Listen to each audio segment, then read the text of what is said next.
Par où commencer quand on veut débuter dans le Milsim et le Re-Night?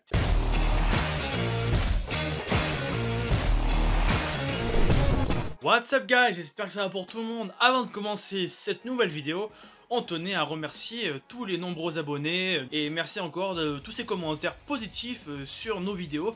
Ça fait toujours plaisir. Pendant ce temps-là, on travaille sur d'autres sujets pour vous aider à voir un petit peu plus clair dans le monde de l'airsoft. Dans cette nouvelle vidéo, on va s'attaquer à un assez gros morceau, c'est le Re-Night et le Milsim. Alors on emploie maintenant Milsim à toutes les sauces, à n'importe quand. Non, il y a quand même certaines règles à respecter et c'est ce qu'on va voir ensemble.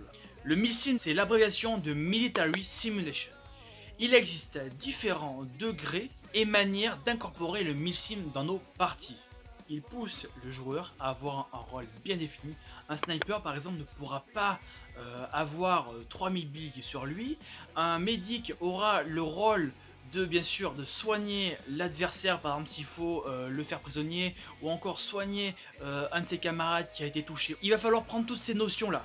Ce qui donne le charme de ces parties, c'est une certaine cohérence et un certain mouvement à l'unisson qui va donner une immersion de jeu vraiment exceptionnelle. Mais avant d'être un général de brigade, un pilote de chasse ou j'en passe, il faut d'abord respecter certaines règles et conditions pour rentrer dans le jeu.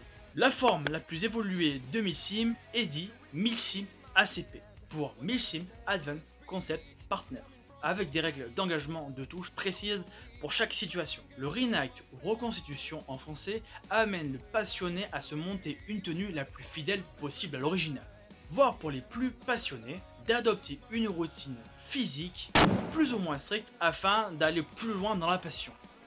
Ce terme Re-Night ne s'applique pas qu'à l'airsoft, même s'il y a une place prépondérante dans le domaine militaire. Mais on va trouver ce qui est bien dans le Re-Night, différentes époques qui sont représentées. Par exemple, des Re-Nighters qui refont et qui reproduisent même les batailles de César. Waouh! Ou encore les joueurs de Beowulf qui sont en armure médiévale, qui se mettent tranchasser à coups d'albarde, de marteau de guerre et de bouclier. Boum! Ou en passant par la guerre civile américaine, où là les mecs sont sur un champ de bataille avec des canons à blanc, même voir des réacteurs qui reproduisent des batailles napoléoniennes. Waouh! Et on dit que l'airsoft c'est la guerre. Alors, on imagine les mecs sur un champ de bataille de plusieurs hectares qui tirent avec des canons, qui font des charges à cheval. Waouh! Nous on est vraiment des très petits joueurs à côté.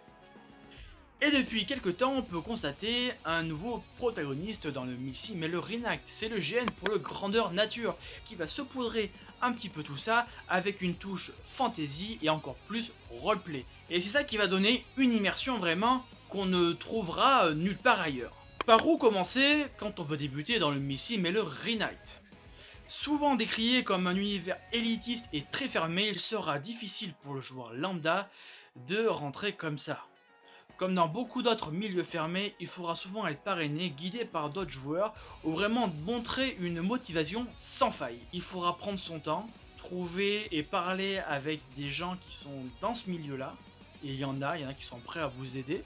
Et après, c'est juste une question de patience. Mais avant de se lancer dans la course effrénée au Milsim, il faut avoir quelques notions, quelques bases et pas faire passer la charrue avant les bœufs. Cela implique de faire des recherches quand même, c'est pas tomber du ciel comme ça. Il faut recouper certaines archives photos et vidéos s'il y en a pour vous monter une tenue cohérente. Mais avant de se monter une tenue cohérente et de faire ses premiers achats, il faut au maximum se renseigner. Pourquoi? Pour éviter d'acheter un item à 300 ou 400 ou 500 euros, voire plus, qui ne correspond pas du tout à votre tenue. Il ne suffit pas aussi d'avoir du matériel, on va dire, flambant neuf, avoir une tenue à 4000 euros. Il faut surtout avoir la bonne mentalité pour pouvoir jouer, on va dire, sereinement et sans tension dans ce genre de partie. Car oui, le Re-Night a quand même certains défauts. L'action peut mettre un peu de temps à se mettre en place, à se lancer. Donc c'est pas la partie du dimanche où on va flinguer à tour de bras. Donc c'est déjà un travail mental à faire sur soi. Et ça, ce travail, on peut pas l'acheter sur eBay, hein, c'est pas possible. Quand vous avez identifié l'inspiration de vos rêves, c'est parti ensuite pour les premiers achats. Et là, il va falloir être attentif. Ce que je vous conseille, c'est de partir sur les items qui sautent aux yeux en premier, c'est-à-dire le casque, le gilet, le combat set et bien sûr la réplique.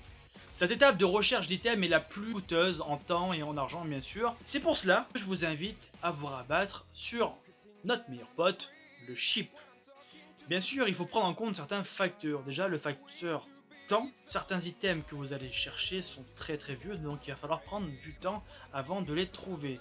De plus, vous avez le facteur, on va dire, ITAR. Qu'est-ce que l'ITAR? Ce sont des produits militaires américains qui sont interdits à l'importation et à l'exportation. C'est souvent de l'exportation, parce que c'est rare que les Américains veulent nous acheter des trucs. C'est plutôt nous qui voulons leur acheter des trucs, et ça, no way. Donc il faudra être très gentil avec nos potes asiatiques pour nous fournir du matériel alternatif. Faites d'abord une tenue qui vous plaît, c'est le plus important, et ne vous fiez pas oh ouais mais ça c'est pas vu dans une tenue. On s'en fout.